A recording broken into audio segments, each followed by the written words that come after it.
पर ऐसे लग रहा है कि ये संतों का दर्शन दिव्य महाकुंभ जैसा प्रतीत हो रहा है। ऐसी पावन घड़ी में पूज्य गुरुदेव भगवान द्वारा हमारे यशस्वी मुख्यमंत्री संत शिरोमणि गोरक्ष पीठाधीश्वर श्रीमान योगी आदित्यनाथ जी महाराज जी को शाल और कुछ आश्रम का साहित्य जो हमारे शिष्यों का, गुरुदेव के शिष्यों का जो गुरुदेव द्वारा बताया गया अनुभव है वो इस पुस्तिका में लिखा हुआ है, वो दिया गया। पूज्य योगी आदित्यनाथ जी महाराज जी के द्वारा भी गुरुदेव को माल्यार्पण किया गया। बड़ा ही सुंदर सुखद क्षण है। बहुत बहुत अभिनंदन, बहुत बहुत स्वागत। हमारे मध्य में विराजमान हैं विधानसभा के अध्यक्ष परम सम्माननीय मध्य प्रदेश से पधारे श्रीमान नरेंद्र सिंह जी तोमर। उनका भी मंच की ओर से, गुरु परिवार की ओर से बहुत बहुत स्वागत और अभिनंदन है। इस कार्यक्रम में जैसी रूपरेखा बनाई गई है, सर्वप्रथम मैं बड़ी ही सहजता से, बड़ी विनम्रता से निवेदन करना चाहूंगा आदरणीय श्रीमान नरेंद्र सिंह जी तोमर जी से, विधानसभा अध्यक्ष मध्य प्रदेश शासन, कि वो आए और अपना भाव व्यक्त करें।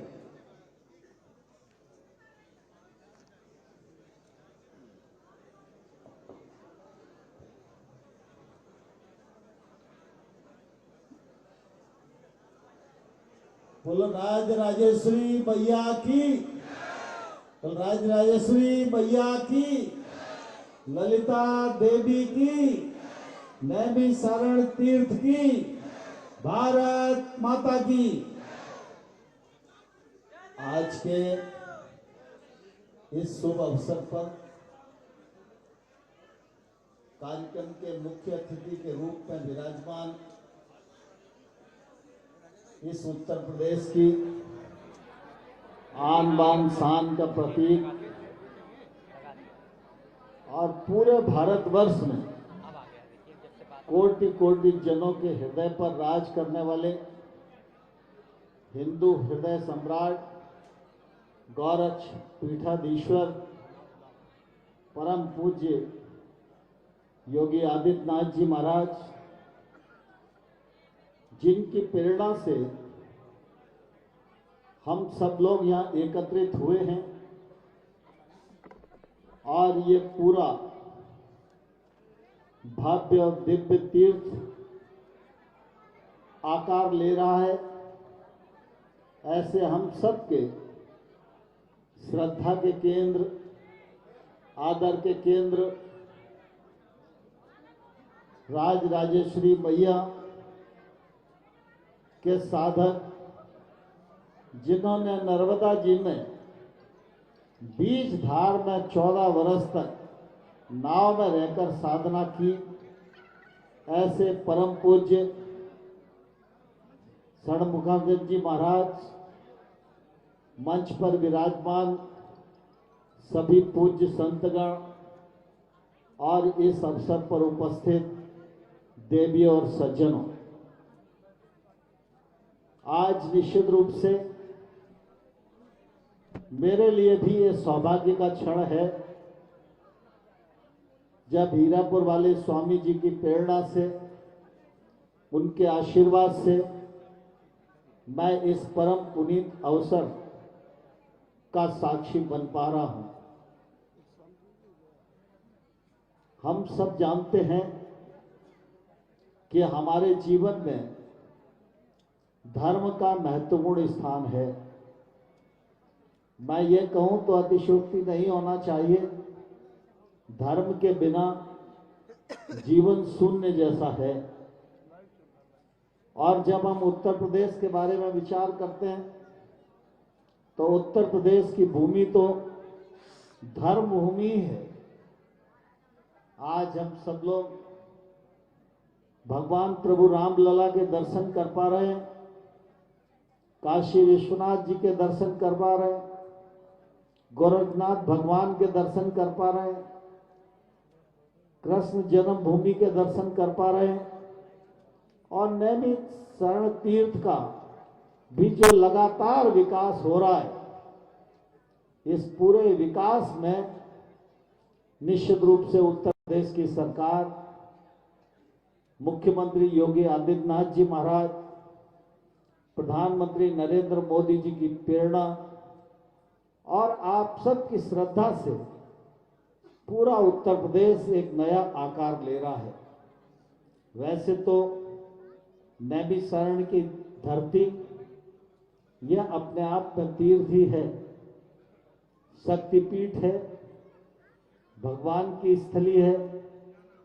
आज राजराजेश्वरी मैया की प्राण प्रतिष्ठा के ये क्षण चल रहे हैं।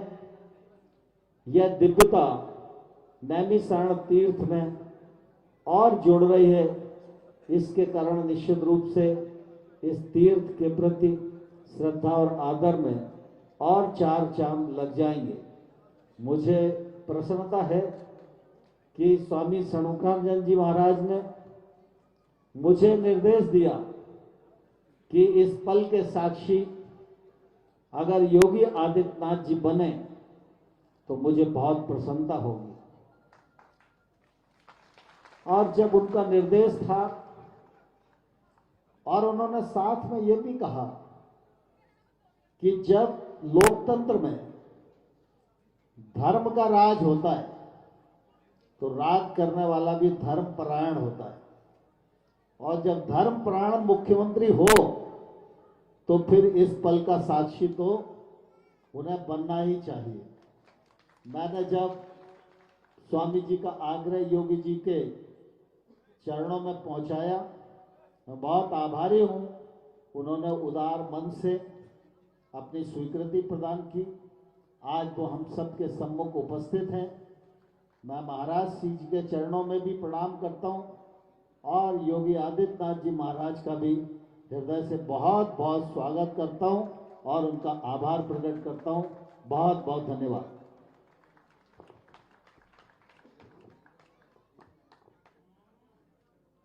अतिशय धन्यवाद के पश्चात हम सबके परम ही आदरणीय अनंत शिव विभूषित परम वीतरागी तपोनिष्ठ पूज्य चरण श्री स्वामी जी महाराज हीरापुर वाले स्वामी जी के चरणों में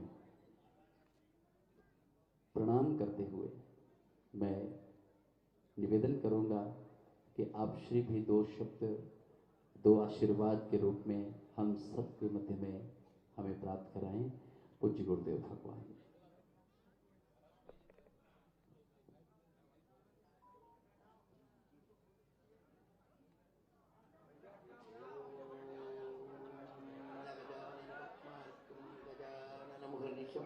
अनेकदन्तं भक्तानां एकदन्तमुपास्महे।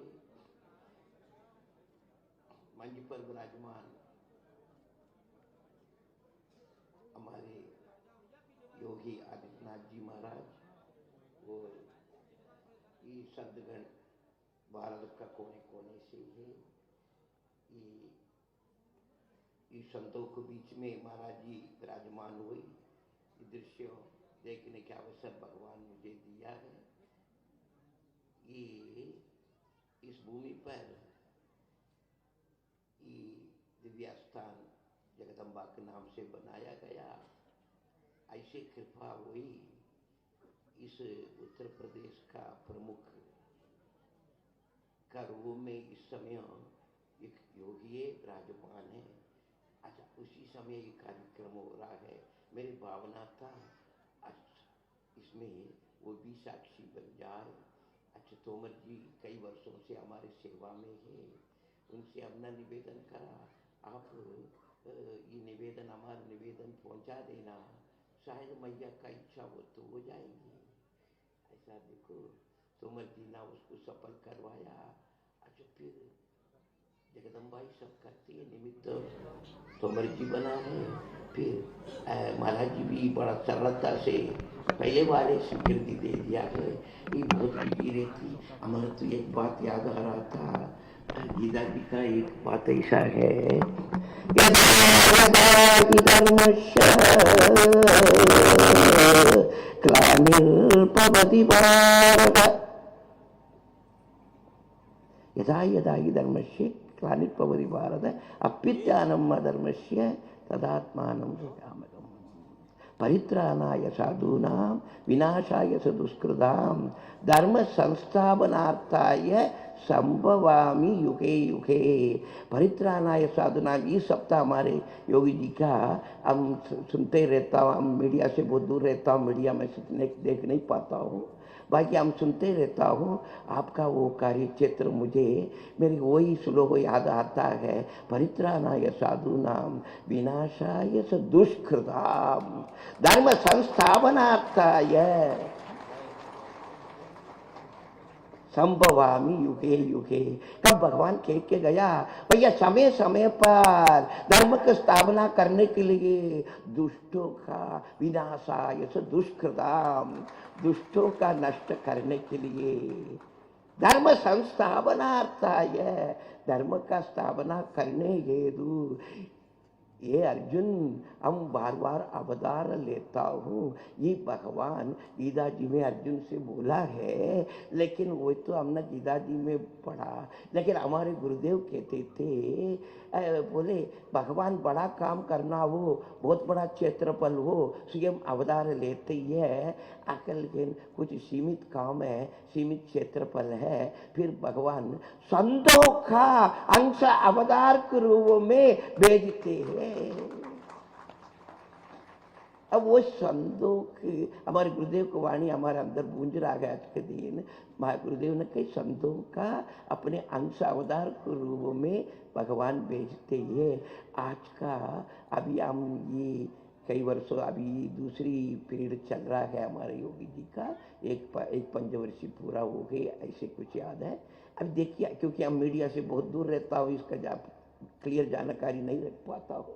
अब देखिए, अभी इस भूमि उत्तर प्रदेश का इस भूमि में दो काम हमारे महाराज जी द्वारा, हम लोग संतों को बड़ा गौरव है संतों का, क्योंकि इस प्रकार राजयोगी का परंपरा अपने सनातन में, अपने भारतवर्ष में कई बार रह चुके हैं। इसका प्रमाण है राजा जनक से लेके कई राजयोगी रह चुके हैं। ऐसा आप भी अभी आगरी में अहल्याबाई इतने क्रांतिकारी प्रशासक रही, वो उनको दिव्य दृष्टि थी। मुसलमान राज्य काल में किन किन मंदिर का निशान मिट गया था, अहल्याबाई ने अपने देखो अपने अलौकिक क्षमता और प्रशासनिक क्षमता दोनों को उपयोग करके कई काशी जी तक का मंदिर में पुनः स्थापित किया है कई स्थानों में। इस प्रकार अपने शासक कई राजयोगी रहा, ऐसे हमने इतिहास में पढ़ा है। लेकिन हम जगदम्बा माँ राजराजेश्वरी से हमारा किन नर्मदा देवी की कृपा हमारे ऊपर है, उन्हीं से धन्यवाद दे रहा हूँ। देखो आज का ऐसे दिन मुझे अवसर दिया, अभी वर्तमान का ऐसे प्रशासक एक योगी प्रशासक का हमारे इस राजराजेश्वरी की स्थापना में पदार्पण करने के लिए कृपा जगदम्बा ने करा है। हमारे तोमर जी निमित्त, तोमर जी तो कई वर्षों से हमारे सेवा में है, पारिवारिक संबंध है। एमपी में तो प्राय सभी सेवा में रहते ही है, शिवराज जी भी बहुत सेवा में रही। एमपी में तो प्राय वो कोई भी तड़का हो सब सेवा में ऐसी कुछ कृपा है, क्योंकि केवल जन्म ही दक्षिण में लिया है। हमारे लगभग 45 साल से ज़्यादा हो गई एमपी में, इस वजह से उधर का तो अब है ही। अब देखो आज का ये अवसर मिला, अपने हम तो आज हमारे द्वार मंदिर का द्वार योगी जी महाराज जी के द्वारा उसका ओपन किया, उसका उद्घाटन किया गया है। इसका हम लोगों ने रखा है शिक्षक की द्वार। हमारे जगदम्बा ने क्या कुछ नक्शा बताया, उसमें केवल 60% थे, अभी इसमें बना है, अभी 40% बकाया है। अभी एक कुम्मट और बकाया, वो 108 फीट का है। उस द्वार का नाम होता है महाशक्ति द्वार। हम जगदम्बा से प्रार्थना कर रहा हूँ, अभी ये मंदिर का द्वार चिच्चक्ति द्वार का हमारे योगी जी महाराज जी के द्वारा उसका उद्घाटन करने का अवसर जगदम्बा ने दिया है। भविष्य में अभी तो ये चिच्चक्ति द्वार है, उससे बढ़कर महाशक्ति द्वार अभी 3 साल 4 साल 5 वर्ष कभी वो हो जावे, जब द्वार भी महाशक्ति द्वार हो जाएंगे, हमारे योगी जी की भी और शक्ति देना। ऐसी नैमिष का इन 88,000 ऋषियों से और मनुशत्रुपाल जी भी तपस्या करे। जगदम्बा ललिताम्बा, ये ललिता पीठ है और चक्र तीर्थ है, ये सभी दिव्य शक्तियों से और तदिति ऋषि महाराज, ये ऐसे कई ऋषियों का ही तपोभूमि है।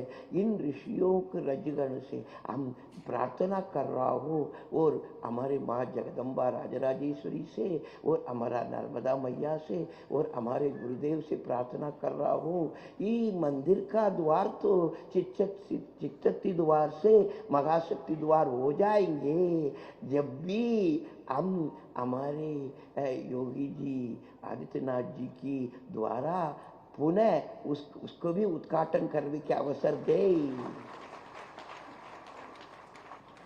जब ये द्वार चिच्चक से महाशक्ति की ओर, ऐसा हमारे महाराज जी के द्वारा भी अभी उत्तर प्रदेश में और भारतवर्ष में कई जगह धार्मिक कार्य का आप रक्षक बने हैं।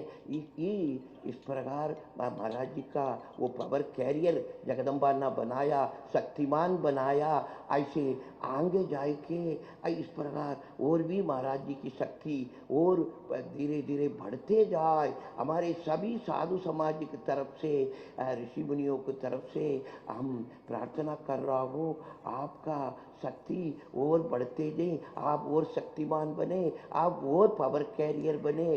धर्म संस्थापनार्थाय संभवामि युगे युगे, पुनः पुनः आपका द्वारा धर्म का स्थापना, विनाशाय च दुष्कृताम, दुष्टों का नाश करना, ये कार्यों आपका द्वारा चलते रही। ओम ओम।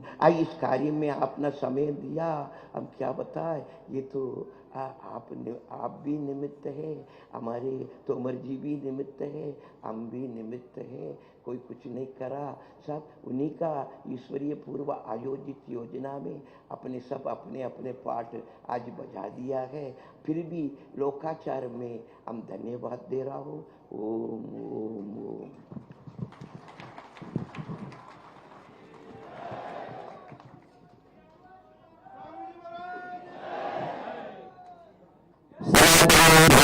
की जय हो। पूज्य गुरुदेव भगवान के पावन आशीर्वाद के बाद अब मैं निवेदन करूंगा अनंत श्री विभूषित गोरक्ष पीठाधीश्वर संत शिरोमणि एवं उत्तर प्रदेश के यशस्वी मुख्यमंत्री परम सम्माननीय श्रीमान योगी आदित्यनाथ जी से कि महाराज जी अब आपका आशीर्वाद हम सबको प्राप्त हो।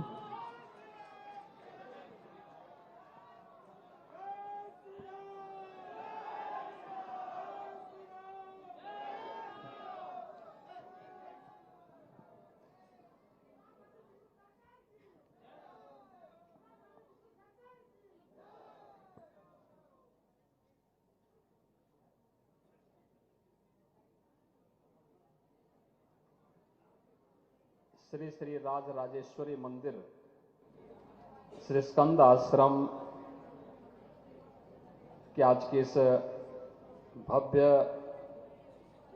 प्राण प्रतिष्ठा समारोह के अवसर पर आयोजित यज्ञ आदि कार्यक्रम में, इस धार्मिक अनुष्ठान में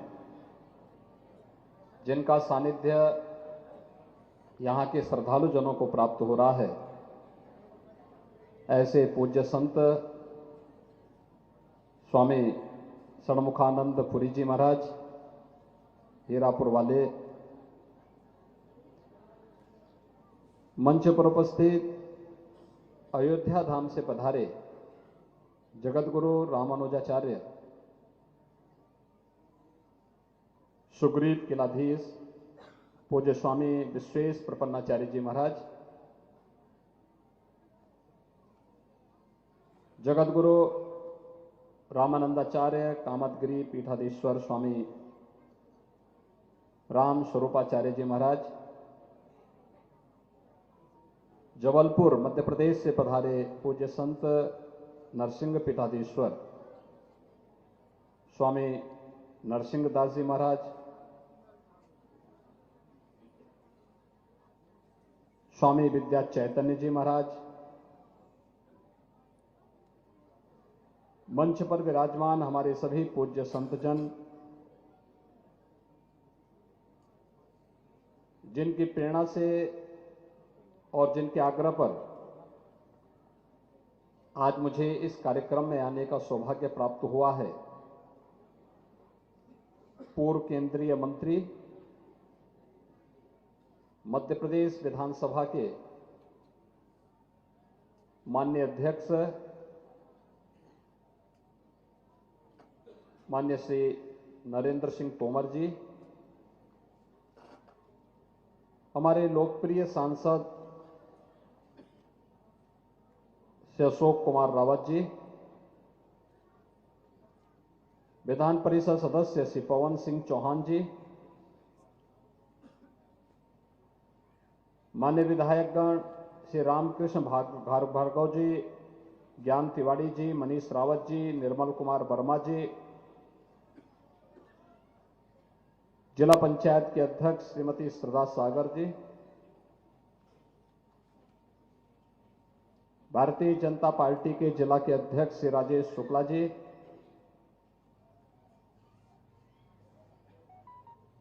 मध्य प्रदेश सरकार के पूर्व मंत्री श्री रामपाल सिंह जी, इस धार्मिक समागम में यहां पर उपस्थित सभी श्रद्धालुजन, देश के अलग अलग कोने से आए हुए सभी उपस्थित बहनों और भाइयों, आज ये हम सबका सौभाग्य है कि उत्तर प्रदेश की इस धरती पर और खास तौर पर नैमिषारण्य की इस पावन धरा पर श्री श्री राज राजेश्वरी मंदिर के इस भव्य धार्मिक आयोजन में हमें सहभागी बनने का अवसर प्राप्त हुआ है। मैं इसके लिए पूज्य स्वामी षणमुखानंद पुरी जी महाराज और तोमर जी और अन्य पूज्य संतों का हृदय से मैं आभार व्यक्त करते हुए उनका इस पूरे आयोजन के लिए हृदय से अभिनंदन करता हूं। नैमिषारण्य की महिमा अपरंपार है। हमारे सभी धार्मिक ग्रंथों ने बड़ी श्रद्धा भाव के साथ इस पावन तीर्थ की महिमा का गान किया है और हमारे यहां जो सबसे विख्यात ग्रंथ है संत तुलसीदास जी का रामचरितमानस, उन्होंने कहा है कि तीर्थ वर नैमिष विख्याता अति पुनीत साधक सिद्धिदाता, यानी नैमिषारण्य की महिमा का गान तुलसीदास जी ने भी इन पवित्र शब्दों से करते हुए इसकी महिमा का गान किया है। सूत जी ने इसी स्थल पर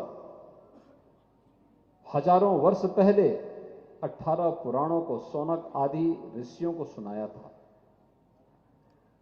भगवान वेदव्यास की नेतृत्व में, उनके सानिध्य में हजारों ऋषियों ने यहां साधना की थी। यहां की व्यासपीठ इसके लिए विख्यात है। 88,000 ऋषियों ने इसी स्थल पर, इसी क्षेत्र में साधना करके भारत की ज्ञान विज्ञान की पूरी धरोहर को वैदिक ज्ञान के रूप में लिपिबद्ध करके हम सबको उपलब्ध करवाया था। एक विरासत के रूप में हम सबको दिया था। देवासुर संग्राम में महर्षि दधीचि ने अपनी अस्थिदान यहीं पर किया था, इसी स्थल पर किया था। और सती के अलग अलग अंग जिस स्थल पर गिरे थे, जिह्वा का भाग ललिता देवी के रूप में इसी स्थल पर गिरा था। शक्तिपीठ मां ललिता देवी का पावन धाम भी यहीं पे है, चक्र तीर्थ यहीं पे है। यानी अपरंपार महिमा है इस स्थल की। आज इस कड़ी को जोड़ते हुए एक बहुत दिव्य संत पूज्य स्वामी षणमुखानंदपुरी जी महाराज ने यहां पे राज राजेश्वरी मंदिर और आश्रम की स्थापना करके इस कड़ी को एक नई ऊंचाइयां प्रदान करने का कार्य किया है। मैं इसके लिए उनका हृदय से अभिनंदन करता हूं, स्वागत करता हूं। धार्मिक आयोजन हम सबको सन्मार्ग पर चलने की प्रेरणा प्रदान करते हैं। हमारा शास्त्र तो यह कहता है कि धर्मेण हीना पशु भी समाना, यानी धर्म से हीन जो व्यक्ति है उसमें और पशु में कोई अंतर नहीं है। धर्म केवल उपासना विधि नहीं है।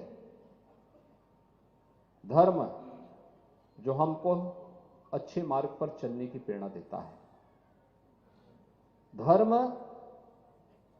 वह एक शाश्वत व्यवस्था है, जिस शाश्वत व्यवस्था के माध्यम से हम लोग अनुशासन का पाठ पढ़ते हैं, सदाचार का पाठ पढ़ते हैं, कर्तव्य का पाठ पढ़ते हैं। इनसे जुड़े हुए जो नैतिक मूल्य हैं, कर्तव्य से सदाचार से जुड़े हुए जो मूल्य हैं, इनका जो समन्वय है वही वास्तव में धर्म है, जो हमेशा शाश्वत रहता है। पंथ और संप्रदाय आएंगे जाएंगे, उपासना विधियां आएंगी जाएंगी, लेकिन धर्म हमेशा शाश्वत रहता है, सनातन रहता है। इसलिए हम कहते हैं सनातन धर्म इस सृष्टि का धर्म है, मानवता का धर्म है। जब तक सनातन धर्म है, विश्व मानवता की कल्याण का मार्ग वह प्रशस्त करता रहेगा।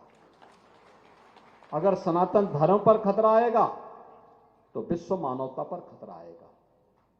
इसलिए विश्व मानवता को बचाना है तो सनातन धर्म को बचाना होगा। और सनातन धर्म का मूल यज्ञ है, ये ऋषि मुनियों की साधना है, जो साधना कई वर्षों तक पवित्र नर्मदा नदी के तट पर साधनारत रह करके पूज्य स्वामी षणमुखानंदपुरी जी महाराज ने साधना की, उस साधना का प्रसाद सिद्धि के रूप में आज राज राजेश्वरी आश्रम और मंदिर के रूप में हम सबके सामने यहां पर इस रूप में देखने को मिल रहा है। यानी एक नई कड़ी और एक नई मणि इस नेमिस क्षेत्र में जुड़ने जा रहा है राजराजेश्वरी मंदिर और आश्रम के रूप में। ये देश की व्यवस्था को, समाज की व्यवस्था को, लोक की व्यवस्था को ऊर्ध्वगामी करने के लिए, लोकाचार की ओर ले जाने के लिए, लोक कल्याण के पथ पर उन्मुख करने के लिए जिस देवी का हम अनुष्ठान करते हैं वह प्रांबा जगदम्बा राजराजेश्वरी है, जो सबको नियंत्रित करके सन्मार्ग पर ले चलने की प्रेरणा प्रदान करती है। और उनकी स्थापना का कार्य इस नेमिस क्षेत्र में हुआ है। आप सब जानते हैं नेमिस तीर्थ के महात्म को ध्यान में रख करके ही सरकार ने अनेक कदम उठाए हैं। खासतौर पर इसको एक तीर्थ के रूप में विकसित करने की कार्रवाई आज चल रही युद्ध स्तर पर कार्य हमारा प्रारंभ हुआ है। और ये तो हमारा सौभाग्य है, भारत की इस विरासत को एक नया स्वरूप प्रदान करने के लिए आदरणीय प्रधानमंत्री मोदी जी के नेतृत्व में जो कार्य देश के अंदर प्रारंभ हुए हैं, अद्भुत है। काशी में महाकाल, काशी में काशी विश्वनाथ धाम को जिस रूप में एक भव्य स्वरूप दिया गया है। आज से 4 साल 5 साल पहले काशी में कोई जाता था, संकरी गलियों में जाने के लिए मजबूर होता था। आज एक भव्य धाम आपके पास है। महाकाल में जाएंगे उज्जैन में तो महाकाल का महालोक आपको देखने को मिलेगा, एक भव्य स्वरूप वहां पे देखने को मिलेगा। ऐसे ही उत्तराखंड में केदारपुरी में और बद्रीनाथ धाम में आप जाएंगे वहां पर भी पुनरुद्धार का कार्य युद्ध स्तर पर चल रहा है। और अयोध्या के लिए तो कहना ही क्या है, अयोध्या में 5 सदी के बाद ये अवसर आया है जब कोटि कोटि सनातन धर्मावलंबियों की आस्था को संबल प्रदान हुआ है। भगवान राम की जो मर्यादा थी उस मर्यादा का पालन करते हुए, न्यायालय के फैसले का पालन करते हुए भारतवासियों ने जिस संयम का परिचय दिया वह दुनिया के लिए अनोखा उदाहरण है। और आज वे दर्जनों पीढ़ियां जिनके मन में अभिलाषा थी कि हम भी रामलला के दर्शन करेंगे, रामलला को विराजमान हुआ देखेंगे, अधूरी आशा के साथ वे चले गए, साकेत धाम में प्रवेश कर गए, लीन हो गए, वे देख नहीं पाए। लेकिन हमारी पीढ़ी सौभाग्यशाली है कि हमने रामलला को विराजमान होते हुए देखा है, फिर से अयोध्या धाम में विराजमान होते हुए देखा है। ये हमारा सौभाग्य है कि अयोध्या के दिव्य दीपोत्सव के आयोजन के साथ हम सब सक्रिय रूप से सहभागी बनने का अवसर हमें प्राप्त हो रहा है। और ये सभी कुछ न कुछ अच्छे कार्य हो रहे हैं।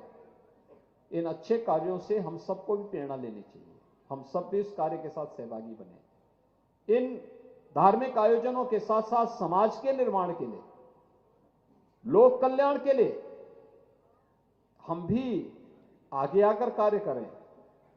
समाज और सरकार जब मिलकर के एक साथ आगे बढ़ती है तो उसकी प्रोग्रेस जो होती है कई गुना बढ़ जाती है, तो परिणाम आते हैं कई गुना बढ़ जाते हैं। जब एकांगी होता है तो अधूरा रह जाता है। केवल समाज ही नहीं, सरकार भी सहयोग करे, केवल सरकार ही नहीं, समाज भी साथ साथ चले। ये सब मिलकर के जब करेंगे तो कई गुना उसका लाभ मिल जाता है। और आज उसका परिणाम हम सबको यहां पर देखने को मिल रहा है। नैमिषारण्य अपने पुरातन वैभव को प्राप्त हो, इसका जो स्वरूप है वो उसी रूप में फिर से प्राप्त हो सके। वह धर्म के हित में तो है ही, लेकिन अर्थ के हित में भी है। अगर यहां का पुरातन वैभव पुनर्स्थापित हो जाता है, पुराना स्वरूप, पुरातन स्वरूप फिर से यहां पर स्थापित होता है, हजारों लोगों को रोजगार की सुविधाएं यहां प्राप्त हो जाएंगी। स्थानीय नौजवानों के लिए नौकरी और रोजगार कहीं और नहीं। हम अयोध्या में देख रहे थे, अयोध्या में पहले ही सप्ताह में जब मुझे 2-3 बार जाने का अवसर प्राप्त हुआ प्राण प्रतिष्ठा समारोह के बाद, जो लोग उस समय कुछ लोग विरोध करते थे, जैसे कोई अच्छा कार्य होता है बहुत सारे लोगों की आदत होती है कि हमेशा और नकारात्मक दृष्टिकोण से देखते हैं। तो जब हम लोग गए, फिर मैंने पूछा, हमने कहा आप कैसा लग रहा है? उन्होंने कहा अच्छा लग रहा है। हमने वहां के व्यापारियों से पूछा कितना कुछ लाभ भी हो रहा है यहां से कि केवल लोगों की भीड़ आ रही है? उन्होंने कहा साहब हमारा बिजनेस एक सप्ताह में ही 30 गुना बढ़ गया है। अब आप अनुमान कर लीजिए। तो यही होता है, जब अच्छा कार्य होता है तो समाज का हर तबका उससे लाभान्वित होता है। यज्ञ भी होता है तो यज्ञ में हर तबका लाभान्वित होता है, एक राजमिस्त्री से लेकर के, एक श्रमिक से लेकर के एक यज्ञाचार्य तक, हर एक को पुण्य प्राप्त होता है। और उस पुण्य के साथ हम सब भी सहभागी बन सकें, इसलिए राष्ट्र निर्माण की जो प्रवर्तमान अभियान है, प्रधानमंत्री मोदी जी के नेतृत्व में जो कार्यक्रम देश के अंदर चल रहे हैं, उसका उद्देश्य एक ही है, हम सब के लिए जाति, पंथ, भेष, भूषा, खान पान, इन सब से ऊपर उठ करके हम सब अपने देश के बारे में सोचें। मैं धार्मिक इसलिए हूं क्योंकि मुझे देश के लिए कार्य करना है, क्योंकि देश हमारे लिए पहले है। और इस दृष्टि से हम सब कार्य करेंगे। मेरी साधना इसलिए वो देश के हित में लगे, मेरा वैभव इसलिए वो देश के हित में लगे। जिस दिन हर भारतवासी इस प्रकार के भाव के साथ कार्य करना प्रारंभ कर देगा, याद रखना, भारत को दुनिया की सबसे बड़ी ताकत के रूप में स्थापित होने से कोई रोक नहीं सकता है, कोई रोक नहीं सकता है। और हम सबको उस दिशा में आगे बढ़ना पड़ेगा। यहां पर मैं पूज्य संतों के चरणों में एक बार पुनः प्रणाम करता हूं। जिन लोगों ने बड़ी पवित्र भावना के साथ यहां पे इतने दूर स्थल पर भी, थोड़ी सी दूरी पे के बावजूद भी, संसाधनों के अभाव में भी प्राचीन अरण्य संस्कृति को पुनर्स्थापित करते हुए इस राजराजेश्वरी आश्रम और देवी के इस भव्य विग्रह को यहां पर स्थापित करने का योगदान किया है। और मैं उन्हें इस बात के लिए आश्वस्त करता हूं कि ये पवित्र धार्मिक आयोजन है, लोक कल्याण के लिए है, राष्ट्र कल्याण के लिए है। लोक कल्याण का अंततः उद्देश्य राष्ट्र कल्याण होता है और राष्ट्र कल्याण का उद्देश्य भी लोक कल्याण से जुड़ा हुआ है, एक दूसरे के पूरक है, इन दोनों को एक दूसरे से अलग नहीं किया जा सकता। इसलिए जो पवित्र कार्य हो रहा है, इस पवित्र कार्य के साथ सरकार भी हर प्रकार का सहयोग और सपोर्ट करेगी। मैं इस बात के लिए पूज्य स्वामी जी को और यहाँ के पूज्य संतों को आश्वस्त करता हूं। यहाँ पर अन्य पूज्य संत जन भी हैं, उन सब की साधना राष्ट्र कल्याण के लिए, लोक कल्याण के लिए लगे, इस विश्वास के साथ मैं उन सबको हृदय से अभिनंदन करता हूं। आप सबके प्रति अपनी शुभकामनाएं देता हूं और विश्वास व्यक्त करता हूं कि आप भी इस नेमिष धाम को वह भव्य स्वरूप प्रदान करने में अपना योगदान देंगे। इस विश्वास के साथ आप सबके प्रति मेरी शुभकामनाएं और श्री श्री राजराजेश्वरी देवी के श्री चरणों में कोटि कोटि नमन करते हुए उनका कल्याण हमारे राज्य पर, हमारे प्रदेशवासियों पर और देशवासियों पर निरंतर बनी रहे, इस बात की प्रार्थना करते हुए अपनी वाणी को यहीं पे विराम देता हूँ। धन्यवाद। जय हिंद। भारत माता की, भारत माता की। परम सौभाग्य की बात है कि हमारे परम पूज्य स्वामी जी महाराज जी के पावन सन्निधि में प्रदेश के संत शिरोमणि और उत्तर प्रदेश के यशस्वी मुख्यमंत्री परम सम्माननीय श्रीमान योगी आदित्यनाथ जी महाराज जी ने हम सबको अपने विचारों से अवगत कराया। आश्रम परिवार, गुरु परिवार की ओर से आप सभी की ओर से श्रीमान के चरणों में बहुत बहुत सत सत नमन करते हैं। गुरु परिवार आपके विचारों से बहुत ही अस्वस्थ हुआ। आप श्री यहाँ पधारे, आप श्री का बहुत बहुत अभिनंदन, बहुत बहुत आभार। इसी प्रकार नैमिषारण्य की पावन भूमि पर